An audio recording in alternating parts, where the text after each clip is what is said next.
So hello guys, welcome to my another video. I hope आप सभी अच्छे होंगे एंड आप सभी की प्रिपरेशन भी अच्छी चल रही होगी। सो आज से कुछ दिन पहले वीडियोस पे कमेंट आ रहे थे कि भाई आप जीएस की वीडियो अपलोड किया करो। तो मैंने ये सोचा कि चलो आज आप लोगों के साथ एक हिस्ट्री का इंपॉर्टेंट टॉपिक शेयर करते हैं, सल्तनत काल। सल्तनत काल जिसका टाइम पीरियड 1206 से लेकर 1526 तक था, और इस सल्तनत काल को हम दिल्ली सल्तनत के नाम से भी जानते हैं। और इसी काल के अंदर कई सारे वंश आते हैं, जिसमें सबसे नंबर 1 पे था गुलाम वंश। गुलाम वंश को हम दास वंश या फिर ममलुक वंश के नाम से जानते हैं, और इसका टाइम पीरियड 1206 से लेकर 1290 तक था। और जो गुलाम वंश के जो फाउंडर थे वो थे आपको कुतुबुद्दीन ऐबक। अब आप ये सोच रहे होंगे कि आखिर कुतुबुद्दीन ऐबक कौन था। तो कुतुबुद्दीन ऐबक मोहम्मद गौरी का गुलाम था। ओके, तो कुतुबुद्दीन ऐबक का जो कार्यकाल था वो था आपको 1206 से लेकर 1210 तक। तो अब अपन स्टार्ट करते हैं कुतुबुद्दीन ऐबक के बारे में। कुतुबुद्दीन ऐबक जो है मोहम्मद गौरी का विश्वासी दास था, और ये तुर्क जनजाति से बिलोंग करता था। इसे बचपन में नीसापुर के एक गाजी ने दास के रूप में खरीद लिया था। इनकी राजधानी क्या थी? लाहौर थी। कुतुबुद्दीन ऐबक ने सुल्तान की उपाधि धारण किए ही बिना 4 साल तक शासन किया था। अपने दान देने की प्रवृत्ति के कारण इन्हें लाल बख्श भी कहा जाता है। ओके, कुतुबुद्दीन ऐबक ने दिल्ली में कुबतुल इस्लाम मस्जिद और अजमेर में 2.5 दिन का झोपड़ा का निर्माण करवाया था। और आपने कुतुब मीनार का नाम जरूर सुना होगा। दिल्ली में कुतुब मीनार की जो नींव कुतुबुद्दीन ऐबक ने ही रखवाई थी। कुतुबुद्दीन ऐबक ने ये मीनार एक सूफी संत कुतुबुद्दीन बख्तियार काकी के नाम पर बनवाया था। और 1210 में 1210 में हॉर्स पर घोड़े पर बैठकर चौगान खेलते टाइम जो है, चौगान यानी कि पोलो खेलते टाइम ये गिर जाते हैं और फलस्वरूप इनकी डेथ हो जाती है। तो 1206 से लेकर 1210 तक इनका कार्यकाल था, और इन्हें जो है लाहौर में दफनाया गया था। तो इनके डेथ के बाद जो है अगला शासक इनका पुत्र आराम शाह ये राजा बनता है। ये राजा कब बनता है? तो 1210 ईस्वी में। ये कुतुबुद्दीन ऐबक का पुत्र था। और होता क्या है कि कुछ समय बाद जो है इल्तुतमिश ने इसकी हत्या करवा दी। देन फिर जो तीसरा शासक बनता है वो बनता है आपको शमसुद्दीन इल्तुतमिश। इनका कार्यकाल जो था 1210 से लेकर 1236 तक था। ये जो है कुतुबुद्दीन ऐबक का गुलाम भी था और दामाद भी था।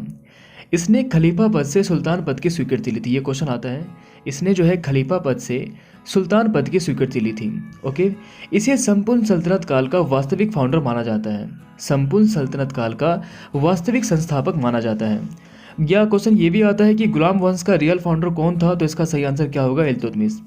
इसे खलीफा के द्वारा खिलवत नामक उपाधि प्रदान की गई थी। इनकी राजधानी दिल्ली थी। और अगर बात करें प्रथाओं की तो इन्होंने कई सारी प्रथाएं चलवाई, जिनमें से एक मोस्ट इंपॉर्टेंट था एकता प्रथा। इन्होंने एकता प्रथा चलवाई थी।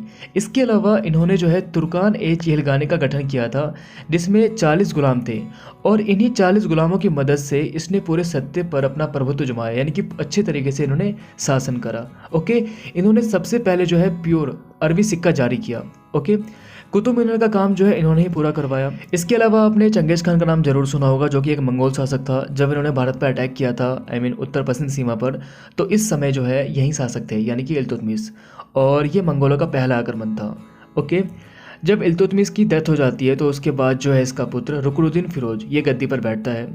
वैसे होता क्या है ना कि जब इल्तुतमिश मरने से पहले रजिया को अगला सुल्तान घोषित करता है, लेकिन मरने के बाद क्या होता है कि गद्दी के आसपास जो भी अमीर लोग थे वो रुकनुद्दीन को शासक बनाना चाहते थे। वो नहीं चाहते थे कि रजिया सुल्तान जो है शासक बने। ठीक है, लेकिन होता क्या है कि कुछ समय के लिए जो है रुकनुद्दीन फिरोज शासक बनता है, लेकिन शासक बनने के बाद भी ये ज़्यादा दिन तक नहीं टिक पाया, और यह एक तरह से अयोग्य शासक था। उसके बाद जो है रजिया सुल्तान ये शासक बनती है, और ये 1236 से लेकर 1240 तक इनका पूरा कार्यकाल था। ये प्रथम मुस्लिम एवं महिला शासक थी। ये क्वेश्चन तो कई बार एग्जाम में आया भी है। ओके, रजिया के सुल्तान बनने से जो है दरबार 2 गुटों में बढ़ चुका था। एक गुट इसके सपोर्ट में था, तो एक गुट जो है इसके अगेंस्ट था। और आगे चलकर 1240 में जो है रजिया सुल्तान की डेथ हो जाती है, जिसके बाद जो है इसका भाई यानी कि बहराम शाह ये 1240 से लेकर 1242 तक ये शासक बनता है। ये ज़्यादा फेमस नहीं था। उसके बाद अलाउद्दीन महमूद शाह ये भी शासक बनते हैं 1242 से लेकर 1246 तक। ये भी ज़्यादा फेमस नहीं थे। देन फिर आते हैं नसरुद्दीन महमूद शाह, जिनका कार्यकाल था 1246 से लेकर 1266 तक। ये भी उतने फेमस नहीं थे। लेकिन हाँ, इनके बाद आते हैं बलबन, जो कि बहुत ज़्यादा पॉपुलर थे। इनका कार्यकाल 1266 से लेकर 1287 तक था, यानी कि 1266 से लेकर 1287 तक। बलबन जो है ना ये तुर्कान ए चिलगाने का मेंबर थे। देखो वही तुर्कान ए चिलगाने जो कि इल्तुतमिश ने काफ़ी समय पहले स्टार्ट किया था, तो ये उसी के मेंबर थे। बलबन ने अपनी बेटी की शादी नसरुद्दीन महमूद शाह से करवा दी थी, यानी कि जो राजा था उसका दामाद बन गया था। वही नसरुद्दीन महमूद शाह जिनका कार्यकाल 1246 से लेकर 1266 तक था। लेकिन आगे चलकर क्या होता है कि वह अपने ही दामाद की हत्या कर देते हैं और सुल्तान बन जाते हैं। इनका पूरा नाम क्या था? गयासुद्दीन बलबन था।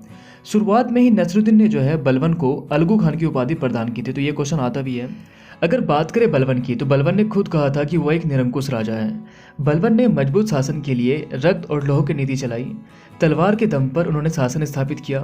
बलबन ने जो है देवदत्त के सिद्धांत को अपनाया और स्वयं को जिल्ले अल्लाह यानी कि ईश्वर का प्रतिनिधि घोषित कर दिया। इसने निरंकुशता का सिद्धांत दिया था। ओके, और इसी ने जो है आगे चलकर तुर्कान ए चिलगानी को समाप्त कर दिया। और इसे स्टार्ट किसने किया था? तो आप लोगों को कमेंट करके बताना है, मैंने शुरुआत में ही बता दिया था। ओके, इसने सेना को मजबूत बनाने के लिए एक सैन्य विभाग की स्थापना की थी जिसका नाम था दीवान ए अर्ज। ये मोस्ट इंपॉर्टेंट है। इन्होंने जो है एक विभाग की स्थापना की थी, सैन्य विभाग की स्थापना की थी जिसका नाम था दीवान ए अर्ज। उसके अलावा इन्होंने सिजदा एवं पाबोस प्रथा चलवाई थी। सिजदा मतलब क्या होता है कि दरबार में झुककर सलाम करना, और पाबोस प्रथा का मतलब होता है पैरों को चूमना। इन्होंने ये प्रथा चलवाई थी। बलबन ने आगे चलकर जो है फारसी त्यौहार नवरोज की शुरुआत की थी। और इस दौरान भी जो है ये जो मंगोल के जो शासक थे चंगेज खान, ये फिर से आक्रमण कर रहे थे। तो इन्होंने फिर से एक बार दिल्ली को बचाया कि इन्होंने आपको बलबन ने। ओके, अमीर खुसरो एवं अमीर हसन ये इन्हीं के दरबार में रहा करते थे। ओके, 1287 में क्या होता है कि इनकी मृत्यु हो जाती है और इनके बाद जो है केकुबाद एक नया शासक बनता है जिनका कार्यकाल था 1287 से लेकर 1290 तक। 3 साल तक ये राजा बनते हैं। और इसके बाद जो है केकुबाद का एक पुत्र था जिसका नाम था क्यूमर्स, और 1290 में ये शासक बनता है। तो ये इस वंश का अंतिम शासक था। और इसके बाद जो है खिलजी वंश की स्थापना हो जाती है। तो ये था आपको गुलाम वंश या फिर दास वंश, जिसका टाइम पीरियड 1206 से लेकर 1290 तक था। और ओवरऑल ईयर जो है आपको 84 ईयर्स था। ओके, तो आज की वीडियो में अपन बस इतना ही करेंगे। और बाकी आप लोग कमेंट करके मेरे को ये बताओ कि गुलाम वंश के बारे में जो भी आपको मैंने बताया, ठीक है, ये आपको समझ में आया या नहीं। अगर आपको समझ में आया तो आप लोग कमेंट जरूर करना। बाकी इसका जो नेक्स्ट पार्ट है मैं अगली वीडियो में, मतलब जो नेक्स्ट वंश है जैसे खिलजी वंश हो गया, उसके बाद ये तुगलक वंश, देन फिर सैयद वंश, लोधी वंश, ये एक ही वीडियो में कवर हो जाएगा। बस पहले मेरे को ये जानना था कि जो मैंने समझाया वो आप लोगों को समझ में आया या नहीं। ठीक है, तो आप लोग कमेंट जरूर करना। और बाकी इसका PDF मैं टेलीग्राम पर शेयर कर दूँगा।